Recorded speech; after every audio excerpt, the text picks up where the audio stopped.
Hello football fans, football আপডেটের পক্ষ থেকে আপনাদেরকে নতুন আরেকটা ভিডিওতে সবাইকে স্বাগতম।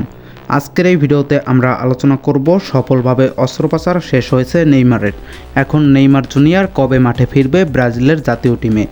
আদৌ কি ব্রাজিলের জাতীয় টিমে নেইমার ডাক পাবে কিনা সেটি জানতে পারবো আজকের এই ভিডিওতে। ভিডিওটা শুরু করব তার আগে বরাবরের মতো যে কথা না বললেই নয়, আপনি যদি আমার এই চ্যানেলে নতুন দর্শক হয়ে থাকেন অবশ্যই চ্যানেলটি সাবস্ক্রাইব করে দিবেন, কারণ এই চ্যানেলে আপনি ফুটবলের খুঁটিনাটি বিষয় থেকে যে কোনো আপডেট সবার আগে পাবেন। এছাড়াও ফুটবলের যে কোনো আপডেট পেতে অবশ্যই আমাদের টেলিগ্রামে জয়েন্ট হবেন। আমাদের টেলিগ্রাম চ্যানেলের লিঙ্ক রয়েছে এই ভিডিওর ডেসক্রিপশন বক্সে। তো ভিউয়ার, যাই হোক, চলুন ভিডিওটা শুরু করা যাক। অস্ত্রোপচারের বিশ্রাম শেষে মাঠে ফিরছে নেইমার। গত মাসে সফলভাবে অস্ত্রোপচার হয় নেইমারের। নেইমার জুনিয়র বিশ্রাম কাটিয়ে এবার অনুশীলনে ফিরেছে। ব্রাজিলের মূল দলে জায়গা পাওয়ার নেইমারের প্রথম লক্ষ্য। নতুন মৌসুম শুরু হওয়ার আগে মাঠে ফেরার কঠোর পরিশ্রম করছে নেইমার। গত 12ই ডিসেম্বর নেইমারের হাঁটুতে অস্ত্রোপচার হয় এবং তার কিছুদিন পর বৃহস্পতিবার মাঠে অনুশীলনে নামে নেইমার। তার লক্ষ্য ব্রাজিল দলে নিজেকে প্রমাণ করা।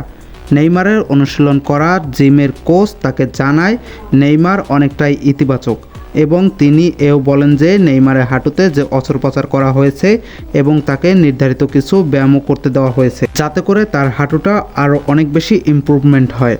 নেইমার চোটের কারণে অনেক আগে থেকেই অবসরে যেতে চেয়েছিলেন, সেখানে বাধা প্রদান করে তার নিজ দল ব্রাজিল। তিনি বিশ্বকাপে ফিট হয়ে ফিরে আসতে চান এবং নিজের সেরাটা দিতে তিনি চেষ্টা করবেন। সান্তোসের সাথে নেইমারের চুক্তি নবান্নের কথা সামনে এসেছিল আরও আগেই। অপেক্ষা ছিল শুধু আনুষ্ঠানিকভাবে ঘোষণার। সেটিও সামনে এলো। 1 বছরের চুক্তি আরও বাড়ল সান্তোসের সাথে নেইমারের। তিনি নিজ দেশে নিজ দলে থেকেই খেলতে চান। নেইমারের এই চুক্তি হলো সান্তোসের সাথে তৃতীয় চুক্তি, এবং গত বছরের জানুয়ারিতে 6 মাসের প্রথম চুক্তি করা হয়েছিল। নেইমার জুনে তা বাড়িয়ে আরও 6 মাস করে। তবে এবার এই চুক্তি বাড়ানো হয়েছে আরও 1 বছর। ব্রাজিল মূল দলে নেইমার শেষ খেলেছেন 2023 সালে। প্রায় 2 বছর ব্রাজিলের জাতীয় টিমে খেলা হয়নি তার। এদিকে বিশ্বকাপের বাকি আছে আর মাত্র 6 মাস। দলের কোচ কার্লো আনচেলত্তি স্পষ্ট জানিয়ে দিয়েছে, ফিটনেস ফিরে না পেলে দলে জায়গা হবে না তার। অর্থাৎ সান্তোসের হয়ে ম্যাচগুলোতে ভালো পারফরমেন্স করতে হবে তার। তো দর্শক, আপনারা অবশ্যই কমেন্ট বক্সে কমেন্ট করে যাবেন 2026 সালে বিশ্বকাপে নেইমার নিজেকে তৈরি করতে পারবে কিনা, এবং 2026 সালে নিজেকে প্রমাণ করে সেরাটা দিতে পারবে কিনা ব্রাজিল টিমের হয়ে, সেটিও অবশ্যই আপনারা কমেন্ট বক্সে জানিয়ে যাবেন।